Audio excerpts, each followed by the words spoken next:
direito. A batida, a chance, é gol deles.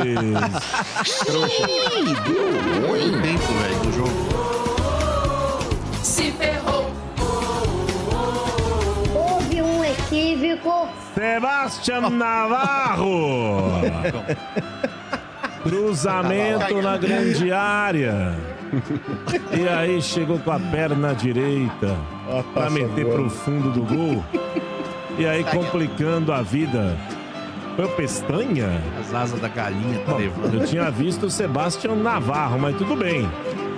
É gol do América de... Foi o Navarro, foi o 21. Sebastião Navarro, número 21. Marca para o América de Cali. Tudo igual, Scribes. Karate. A musiquinha. A taça indo embora. Sobe na tela a taça da Sul-Americana indo pro céu. Com as suas asas de anjo. Não é de galinha mesmo. Amigo. Ficou assustado, né? Pensou que ia ter placar, né? Velho? E o Placar dedo aonde? do Empate? técnico embaixo, entendeu? É, o dedo do treinador. Corinthians segue Não, mas vivo o RG. ainda, né, ô mano? E Lelê? Vivo naquela, né? Matematicamente, sim, mas... Depende apenas de si, tem que ganhar as duas próximas. Não, precisa torcer por esse é o problema. Ah, mas Racing do Uruguai é muito ruim, hein, mano. Porque eles vão se enfrentar. É ruim, mano. Vieira, mas é fora de casa, cara. E o Corinthians ele teve uma dificuldade enorme pra ganhar do Racing jogando dentro da Neoquímica Arena. Com relação ao Dorival, RG, vocês estavam falando, dedo do técnico e tudo mais. O Dorival, ele tá chegando agora, e ele primeiro tá conhecendo o elenco. É natural o Corinthians oscilar na mão do Dorival, falar, mas ele jogou muito no final de semana e não jogou nada nessa partida. Sim, isso vai acontecer, principalmente no início de trabalho. E outra, Lele, ontem, pra mim, a escalação do Dorival, por mais que tenha tido alguns jogadores poupados aí, o Mateuzinho tava fora pra fazer aquele negócio de carga, controle de carga, começou sem Raniel, alguns outros jogadores também. Mas, cara, na moral, a escalação do Dorival era a melhor que ele tinha à disposição ontem. Ele colocou dois caras ali, que são as referências do ataque, que é o Memphis e o Yuri. O Carrídio, que tem sido o jogador mais regular da temporada, começou o jogo também. O grande problema é o entorno. O Corinthians ele não pode ter jogadores aí tão ruins tecnicamente como esse tal de Léo Maná, mano.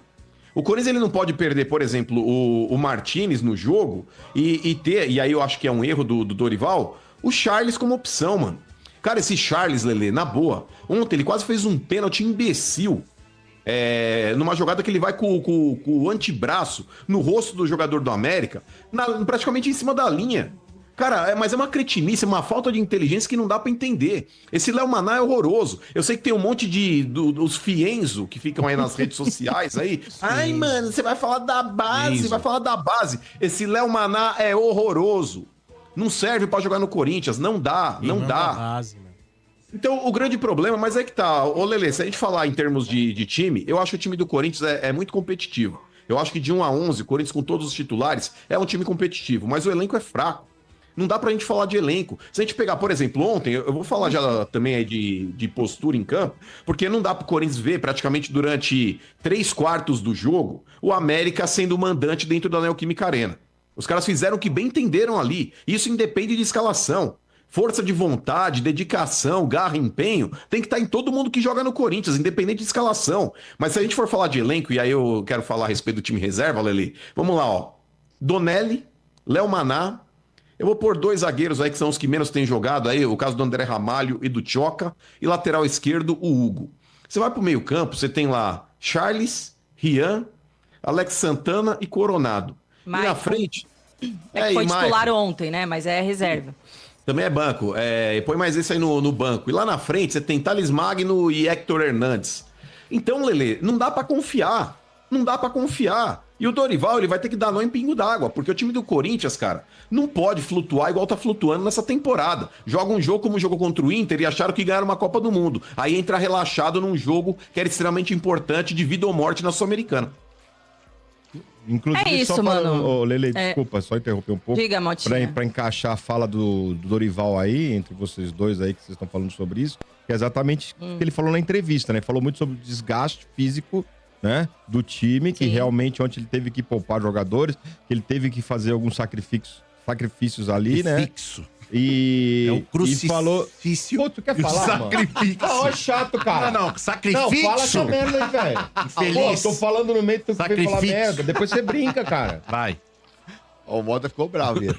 Não, calma, E mano. também falou Já o tem seguinte, amarelo, né? Mota. E falou que o time tem que evoluir mais, né? O time tem que evoluir mais. E falou da preocupação dele aí com contratações pontuais, né? Que o Corinthians vai ter que fazer. Então seria zagueiro e um atacante de beirada. Eu não sei se satisfaz vocês dois. Diga aí, Lelê.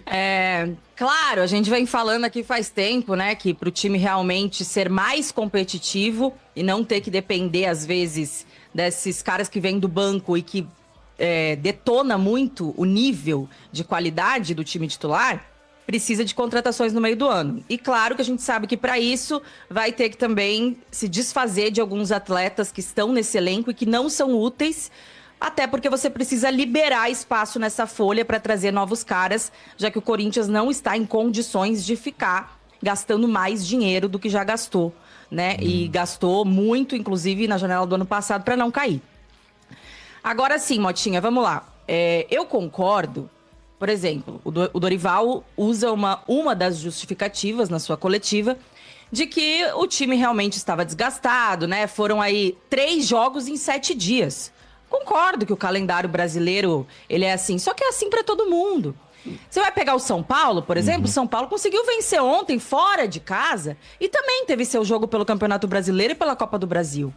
Né? Então, assim, o futebol é coletivo e ontem o time perdeu realmente coletivamente, porque o time como um todo foi mal demais, principalmente se a gente pegar o segundo tempo.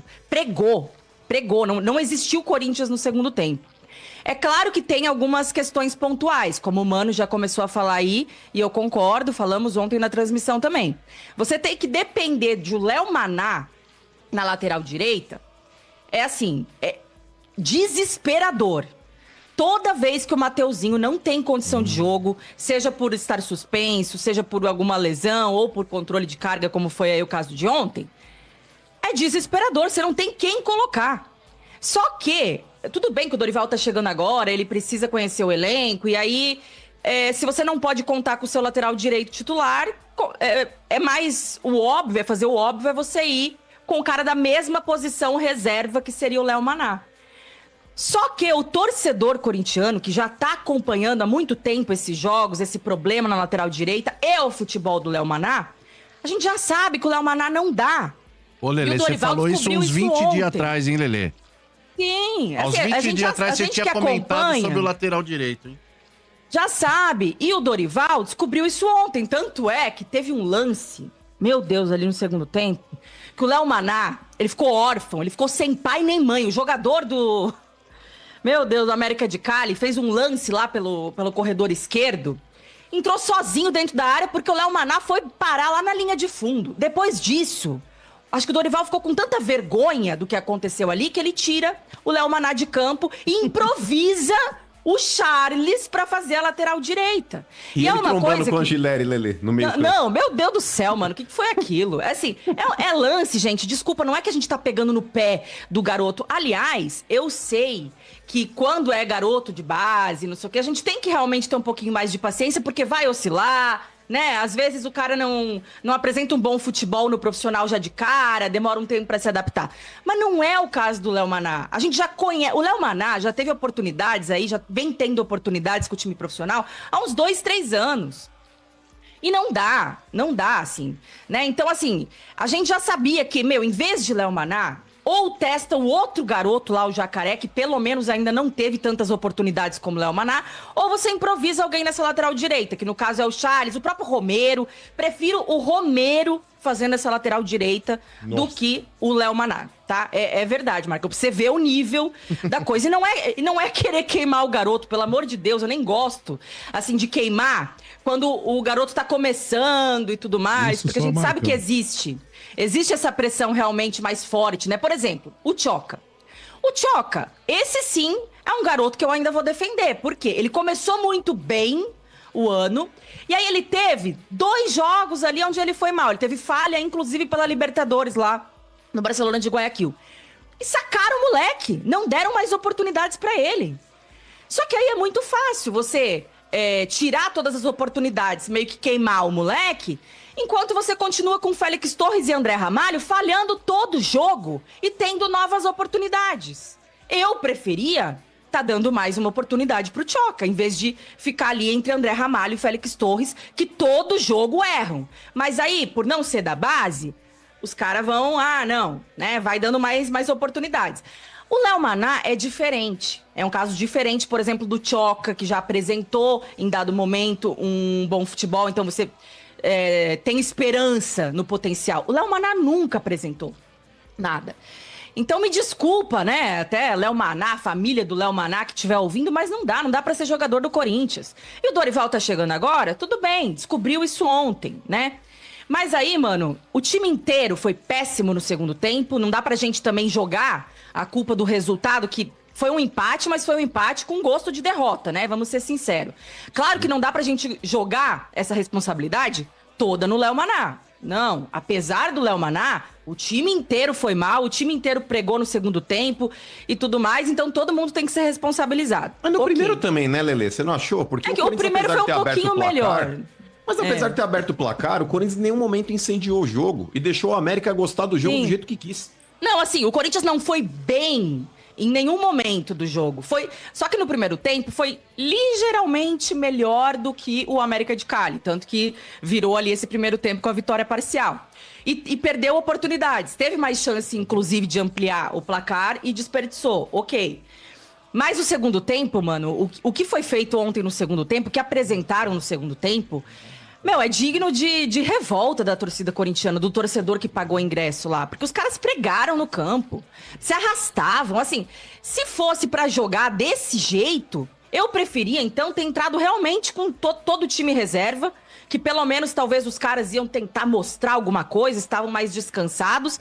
E talvez, né, eu sei que a qualidade técnica cai muito, mas eu vejo o Corinthians em jogos sul-americanos, tanto Libertadores quanto da Sul-Americana, perdendo muito mais por fator físico do que técnico, né? Porque assim, por que o Corinthians, vocês brincam, não pode falar espanhol que o Corinthians perde, e é verdade, a gente reconhece isso aqui, mas assim, se você pegar os adversários que o Corinthians não conseguiu bons resultados, tanto na Libertadores quanto na Sul-Americana, não são times melhores que o Corinthians, tecnicamente. Se você avaliar nome por nome, conjunto, e até o futebol apresentado do Corinthians no Brasileirão, por exemplo, e esses times nos seus devidos campeonatos nacionais.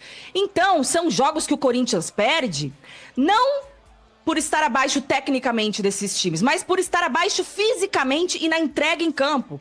Porque geralmente, né, esses times sul-americanos, quando disputam essas competições, eles vêm pro tudo ou nada, eles vêm jogar a vida, então eles colocam essa intensidade dentro de campo. E o Corinthians não. O Corinthians entra que nem um bobão dentro do campo pros jogos.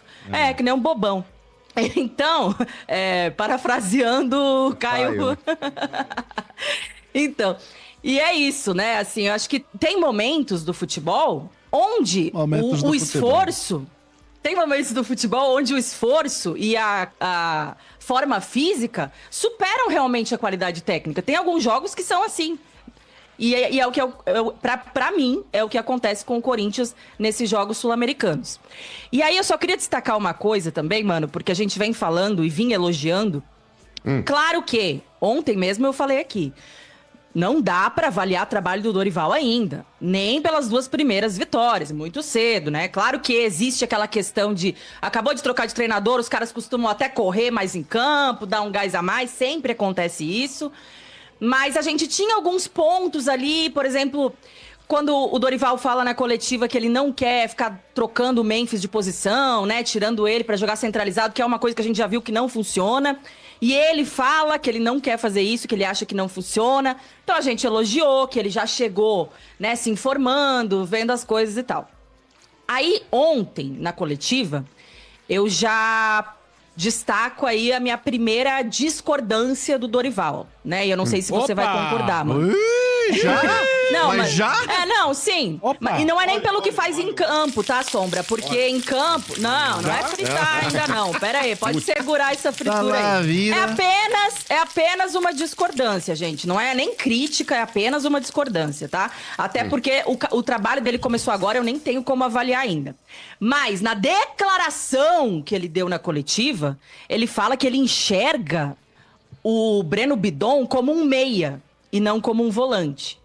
E eu discordo disso totalmente. Aliás, é uma coisa que eu criticava no Ramon e falei várias vezes aqui, que quando tem que colocar alguém para armar o jogo no meio dessa trinca de volantes ali, quando não se tem o Garro, para mim, quem tem mais característica para fazer isso é o Carrídio, não é o Bidon.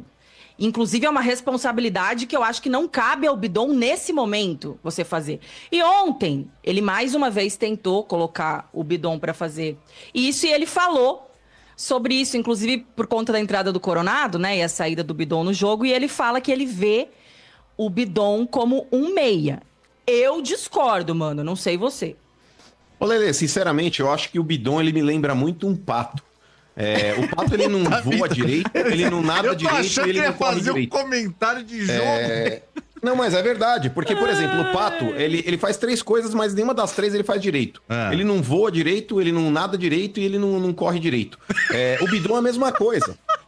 O Bidon, Lelê, ele não tem intensidade pra ser volante, porque o Bidon é um sangue doce do cacete. Toda dividida ele tira o pé, ele dá aquele pulinho assim, parece que tá com medo, sabe? O cara vem pra dar uma dividida com ele e faz assim, ó. Sabe aqueles moleque meio sem saúde que tá dividindo uma bola com o tio bêbado? E ele falou, esse cara vai me machucar? É o Bidon dividindo bola. O Bidon, na criação também, não vejo ele com a qualidade de um Carrídio, não vejo ele com a qualidade, sei lá, do Garro. Então o Bidon, Lelê, de verdade, eu sei que tem muitos corintianos que morrem de amores por ele. Eu vi boas partidas do Bidon, mas o Bidon, ele não consegue ter uma consistência.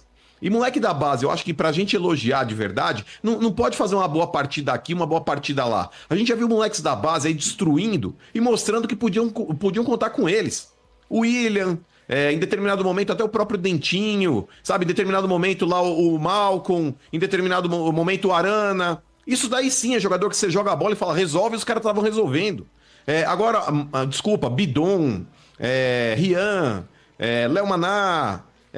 Giovani, esses moleques que estão no elenco do Corinthians da base, pra mim hoje não tem nenhum tão diferente assim. O que é uma pena, porque esse Bidon aí era uma grande chance do Corinthians fazer um dinheiro com ele. Tinha clubes aí que parece que estavam de olho, estavam querendo já levar o moleque. Mas sinceramente, Lelê, eu não vejo o Bidon hoje nesse meio campo. Eu acho que o meio campo do Corinthians hoje, pra ter 2 caras de marcação ali, tem que ser sim o Martinez e o Ranieri. Eu acho que criação, a gente pode dar essa incumbência pro Carrídio, por mais que ele não seja também um meia de criação, mas ele tem qualidade pra pelo menos quebrar um galho ali. Mas com relação ao Bidon, concordo 100% contigo. Não acho que assim, né? Por exemplo, no ano passado, se você pegar a reta final do Brasileirão, onde a gente conquista aquelas 9 vitórias consecutivas, o Bidon foi bem ali nesse meio de campo, porque o Ranieri não estava bem ainda, ele não tinha voltado, né? Então esse meio era Martinez, Bidon, Carrídio e Garro. Só que o Bidon, pra mim, ele é aquele volante, não é aquele volante também volantão, de contenção, que vai pro mano a mano, até porque ele não tem corpo pra isso. Ele é aquele volante que vai ajudar ali na saída de bola, né? Que vai ser ele é muito... O Bidon, ele é bom no quê? Em fechar espaços nesse meio de campo. Quando precisa da correria de fechar ali, essa é a característica principal dele como um volante. Ele não é um volante de pegada, ele não é, né, um volante trombador, ele não é assim, nada disso. É a questão de auxiliar nessa saída de bola ali, nesse losango do meio de campo e de fechar espaços. Agora, isso aí tá muito longe de ser um meia, de você colocar a responsabilidade no Bidon de servir o ataque. Pra mim, isso aí não dá também pra fazer.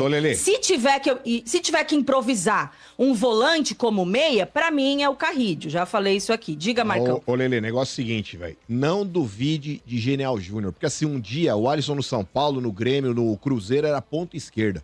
Ele transformou o Alisson num dos melhores segundo volantes do país. Então... O Dorival, ele tem, tipo, ele coloca uma mentoria no jogador. O Marcão, ele tem saudade. O Marcão tem saudade do Dorival. Ele chora. Tem jeito, o palhaço Dorivinha sofre, velho. Não, outro dia eu entrei na cozinha, ele tava ali quietinho, assim. Chorando. Aí eu abri a porta da cozinha, ele virou o rosto pra fora, assim.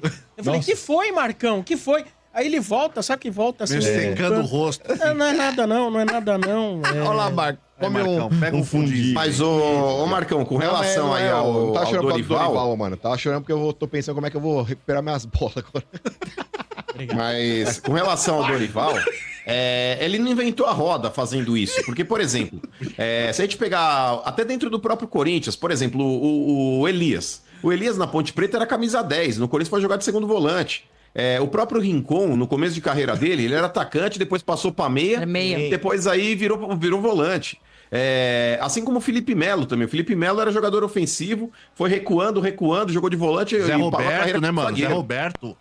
Então, é que o Zé Roberto começou de lateral, né? Lateral esquerdo virou meia. Depois ele foi pra frente, mas tô falando de jogadores que começaram lá na frente e vieram recuando. Agora, o Bidon, Marcão, ele não tem intensidade pra nada, velho. Não tem intensidade pra jogar em time grande. E a questão não é nem só ter corpo, tá ligado? Porque tem volantes aí que... Por exemplo, o Josué que jogou no São Paulo, ele não era um volante assim que você fala, pô, ele é forte. Não, o Josué era até... Tem vários que não são. E dava uns puta carrinho, era porra louca. E o Bidon, eu não vejo isso nele. O Bidon parece aquele craque do condomínio, sabe? Que a mãe fala, não vai se sujar, hein? Sabe? Aí ele vai jogar a bola e volta limpo. É o Bidon. Mas eu até acho, mano, que ele pode ser útil em, sei lá, alguns jogos, algumas características, mas não como meia. Como titular. Ele tem meio o chassi do Rodrigo Nestor, né? Chassi de grilo. Vamos lá. Mas falta mais intensidade pro Bidon. Mas, uma notícia boa pra vocês é que o Garro iniciou a transição, né? Vai chamar como agora? Ele voltou a treinar com bola hoje. Garra. Teve avanço aí, né? Significativo na melhor. Eu sabia que ia fazer piada. Mas é a transição, pô. Vou fazer o quê? Né? Teve avanço significativo aí na recuperação, né? Da tendinopatia aí patelar. Olha só. Como é que é? E deve ser reintegrado em breve, de 2 a 3 semanas. Como é que é? Não pede a segunda. Tendinopatia patelar. Falei. Tendinopatia patelar, isso aí, Motinha. Então, aí uma boa notícia pro Corinthians, porque estavam aguardando ele pra fim de junho, né? Junho, julho, não, talvez. Mas as últimas atualizações aí, Motinha, já falavam que ele deveria retornar em 3 semanas. Então tá dentro desse prazo ele ter retornado ao campo, né, a treinar com bola hoje. Então ele voltou, porque antes ele tava fazendo aqueles fortalecimento, academia e tudo mais, né? Então hoje ele voltou a fazer os primeiros trabalhos com bola aí. Mas, ô Lele, eu vou ser sincero, cara. Eu torço muito demais pra que o Garro agora... que ele se cure de fato. Mas pelo que dizem, eu não sou médico, mas falam que é uma lesão crônica. Lesão crônica, você tem um tratamento paliativo para melhorar durante um período, mas ela volta. Então, é igual, por exemplo, um carro de enchente. Você liga lá na oficina e fala, tá pronto? O cara, opa, tá com um cheirinho. Assim você fala, pô, legal. Aí você abre a porta do carro, tá com aquele cheirinho do Glade Plug. Você larga 2 horas no sol, vai no mercado, na hora que você volta, parece que tiraram um cadáver do teu carro. Quando deixa no sol, então, mano. Então, exato. Você deixou 2 horinhas no sol, foi no mercado, na hora que você abre a porta, parece que exumaram um corpo. Então o negócio é o seguinte, eu espero de verdade que o Garro, ele consiga se recuperar. Porque ele fez um tratamento no começo do ano também, Lele, por mais que tivesse aquele incidente que envolveu até uma morte lá na Argentina, quando ele esteve por lá, mas a lesão dele estava sendo tratada também naquele mês de janeiro. E quando ele voltou, jogou no sacrifício, ele não foi o Garro do ano passado. Tomara que ele tenha melhorado 100%, tomara. E agora o Martinez, quem preocupa é o Martinez, né, que fará exames aí para saber... as dores que ele teve. Aliás, Motinha, é bom que você citou aí o Martinez, porque, na verdade, a maionese começou a desandar pro Corinthians ontem, quando o Martinez teve que ser substituído, né? Porque, assim, você já não tinha Ranieri, que é um dos que ganham essas bolas aí nesse meio de campo, né? Acho que o jogo de futebol ele se ganha no meio de campo, e o Ranieri e o Martinez são os caras que disputam essas bolas pro início da jogada, interceptação, recuperação ali. Aí você já não tinha o Ranieri, né? Que foi poupado aí também. E aí, mas pelo menos você tinha o Martinez, né? Junto com o Maicon, o Bidon, que não são esses caras com essas características. Agora, quando o Martinez sentiu e teve que sair, claramente, assim, quem tava assistindo o jogo viu. Depois da saída do Martinez, o Corinthians passou a ser outro dentro de campo. Morreu. Posterior da coxa, né? Vamos fazer os exames aí para saber qual é a condição dele. Agora, a última notícia só que falou, até falaram ontem. Cacete, Só uma mas você coisa. vê, RG, a Pô, mas vontade do Mota, né? as coisas, velho. Eu Nossa, falo, que tem deprê, que trazer, né? Se Olha, não eu fala... volto amanhã, hein? Ô, mas os caras falam, tem que Quase falar, 7 velho. horas e não terminou o Corinthians Ué, não ainda. quer que fala, velho. Bom, ontem até o Mano falou aqui no programa, né, mano, da comissão protocolar que foi pedida o impeachment mais uma vez, né? Agora é a quarta, né? Já foi 4 protocolos contra o Augusto Melo aí pra fazer o impeachment, né? Então, ontem a Comissão de Justiça do Conselho Deliberativo do Corinthians pediu o impeachment e o afastamento imediato de Augusto Melo. Né? Mais um protocolo. Bom também, Motinha. É bom também pra ele parar de fazer merda aí. Eita. Porque, não, mas é verdade, velho. Esse negócio dele não ter entregado aí a documentação aí pra apuração das contas na data prevista, cara, é uma idiotice sem tamanho. Quem não deve não teme, apresenta a porra das contas lá. Então esse cara tá dando tiro no pé dia após dia também. Tem que ser cobrado. Nesse sentido aí tem que ser cobrado, Motinha. Então, mais um Mas mudou um o discurso protocolo. do Mano, né? Aquele discurso Paquita do Augusto mudou, não mudou, RG? Escutou, Paquita Letícia? teu rabo. Escutou, Lelê? Advogado de defesa pelo aí contrário. do Augusto. Não, pelo contrário. A primeira questão do impeachment foi o negócio do inquérito policial que não tá nem concluído. Nesse caso, eu volto a falar. Eu acho que você não pode condenar ninguém de forma antecipada. Agora, a segunda reivindicação, Marcão, e aí depois a gente pode entrar mais pra frente aí nesse tema, porque o próprio conselho não pediu, talvez, a impeachment nas outras gestões aí também que antecederam Augusto, Duílio, Andrés, enfim. Ali ninguém alegou gestão temerária. E a gente sabe muito bem o porquê. Mas com relação ao Augusto, não é porque não alegaram lá que tem que também fazer vista grossa agora. Esses caras aí estão achando que o Corinthians aí é piada, velho. Vamos cagar todo mundo, velho. Boa, Sombra acabou, velho. Pode voltar. Olha. Que deprê, velho. É. O Corinthians tá acabando, Tenso. velho.